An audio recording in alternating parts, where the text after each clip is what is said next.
Richard Barrett, thanks for joining me on UpFront.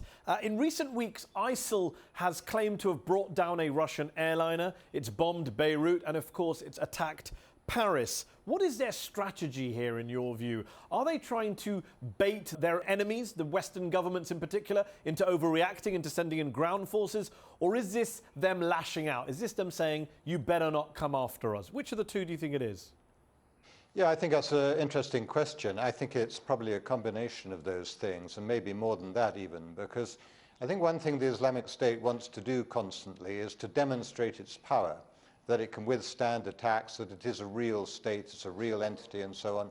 And when being attacked by Russians, of course, not so much, but maybe a little Americans and the other coalition forces, it wants to show that it can strike back effectively. So that's one thing. But I think in doing so, not only does it take sort of revenge, which is important, but also it attracts more support to itself as people see this power and respond to it. So it's attention-seeking in some ways? Well, attention-seeking is one way of putting it, and I think that that idea of being the focus of attention is quite important to the Islamic State, showing that nothing's going to happen in that area, or even in the world generally, without the Islamic State playing a part. I think that's quite important. And being able to bring down a Russian airplane and attack in Paris and in Beirut and not so very long ago in Ankara as well, all within a space of a few weeks, I think that really does send a pretty strong message to many people who are thinking of supporting it or thinking of ways that they might support it, that this is a real entity that can do stuff, can really make an impact. And do you think the French decision to intensify airstrikes against Raqqa, the so-called ISIL capital in Syria, do you think that will make France more or less of a target post-Paris? I think inevitably it'll make it probably more of a target, if that's possible, because attacking Raqqa is certainly not going to be something that stops the Islamic State trying to attack in France. And whether it will reduce its capability to do so, I'm not sure either. So the intention will remain, capability will remain, and of course the opportunity will probably remain as well, insofar as we understand that there are many sympathizers with the Islamic State who live in France or Belgium or nearby. So I think that the bombing of Raqqa will be a sort of further engagement. And you asked earlier whether the Islamic State wanted to draw Western powers into the battle, and I think that is something that they really do want to do. They talk about Dabiq being the sort of future place, the apocalyptic theory of where the end of times will begin to play out and so on. So they want people to come in there, and the French engagement, even though it's only from the air at the moment, they see as a progression towards that. On that basis, if ISIL does want a French involvement, a Western involvement, an overreaction, shouldn't we therefore not do that? Shouldn't we not give the enemy what they want on that logic? I think it's certainly an argument for that. But of course, leaders, politicians have to respond to the immediacy of their own constituents. And certainly the French people, I think, would be surprised if President Hollande's reaction was, well, we've had this dreadful attack in Paris, we shouldn't do anything about it, we just should shrug it off and carry on as normal. And of course France was already engaged in airstrikes in Syria against the Islamic State. So it would look like France had retreated in the face of attacks, and I don't think any nation would want to show. But forget the politics. What's the right thing to do strategically in your view? I think strategically, although there may not have been much option for France, I think strategically it's much better to carry on as we're doing. And the main thing to do to solve the problems created by Islamic State in Iraq and Syria is, of course, try and resolve the problems of Syria. And that requires a great deal of pressure being brought on the other players who are involved in the Syrian war, not just the Islamic State. But in reality, I think that more bombings, now there'll be by Russians as well, as Russia has confirmed that it was a bomb that brought down the Russian airliner in Sinai. I think we're going to see more attacks on the Islamic State as part, at least, of this broader strategy of trying to resolve the situation in Syria. And is there a military strategy, a military solution which defeats ISIL and its so-called caliphate? Can we bomb our way to victory? Well, absolutely not, no, because even if you manage to destroy the Islamic State with bombs, then what's going to take its place? At the moment, there is nothing to take its place. There is nothing, in fact, even to take Assad's place. So without something to replace what you're trying to destroy, there's actually no point in destroying it. And we saw that, of course, in Iraq, and what a mess that became. So I think that although the strategy of trying to ensure that the Islamic State doesn't do more damage than it's doing already is fine, if you like, a sort of containment strategy, and trying to decrease the amount of territory it controls is good. But unless you have a clear idea of what step 2 is, then I think taking step 1, maybe could be delayed. You mentioned Iraq. What would you say to those people who say that you would not have this ISIL threat today? You would not have ISIL if the US and the UK had not invaded Iraq in 2003. President Obama seems to have suggested that. Well, that's quite possible, of course. Yes, who knows what history would have been had there not been an invasion of Iraq in 2003. We can't, of course, predict that. And, we are where we are. We have to deal with the facts. Is there a link between the Iraq invasion and ISIL today? Would you accept the link? Well, there's certainly a link between the Iraq invasion and ISIS, because what began as al-Qaeda in Iraq in 2003 has grown now into ISIS.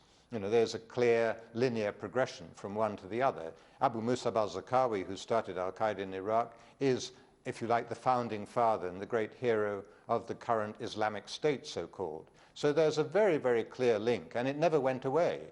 Al-Qaeda in Iraq never went away from being Al-Qaeda in Iraq to the Islamic State in Iraq, to the Islamic State in Iraq and Al-Sham, and now to the Islamic State. It's the same organization.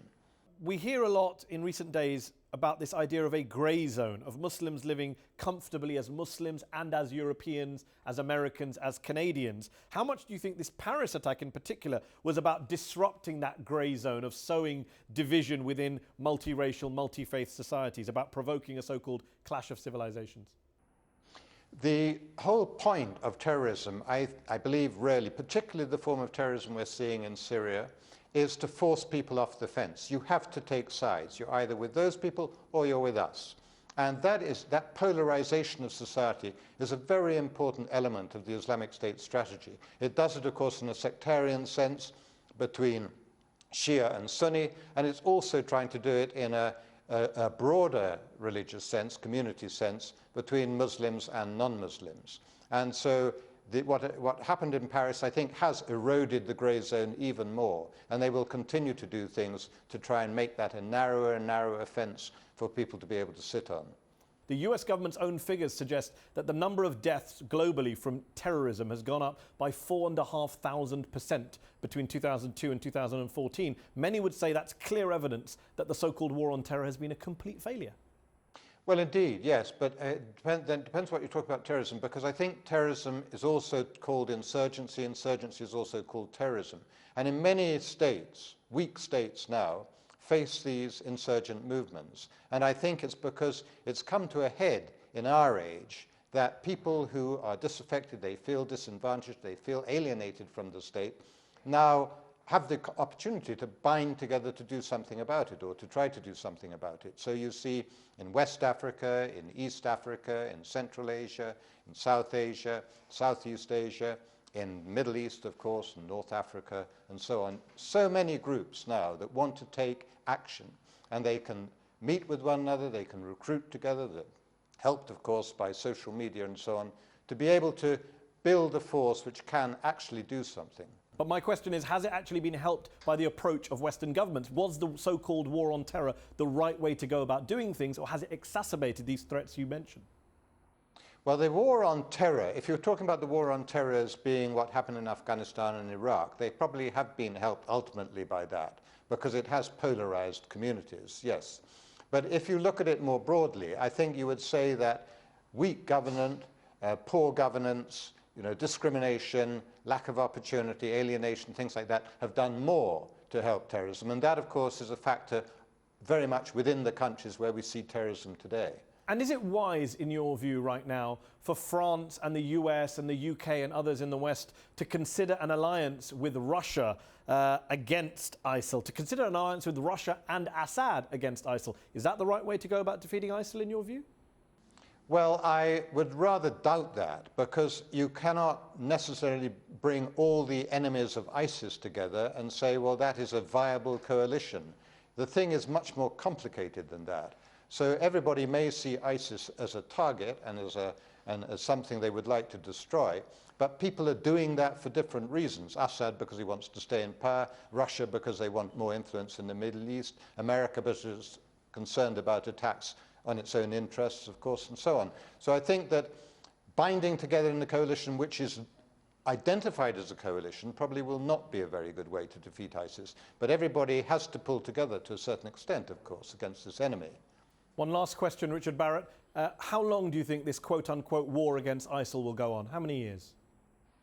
I think it's incredibly difficult to predict that, because you could defeat ISIL. It is possible to think that you could go in there and you could just knock them out. You could weaken them so much that they would just have to go underground. But the idea that ISIL thrives on, the idea behind ISIL, I don't think it's going to be defeated anytime soon at all. That requires much more work and a much longer term, much more generational type struggle. Richard Barrett, thanks for joining me on UpFront.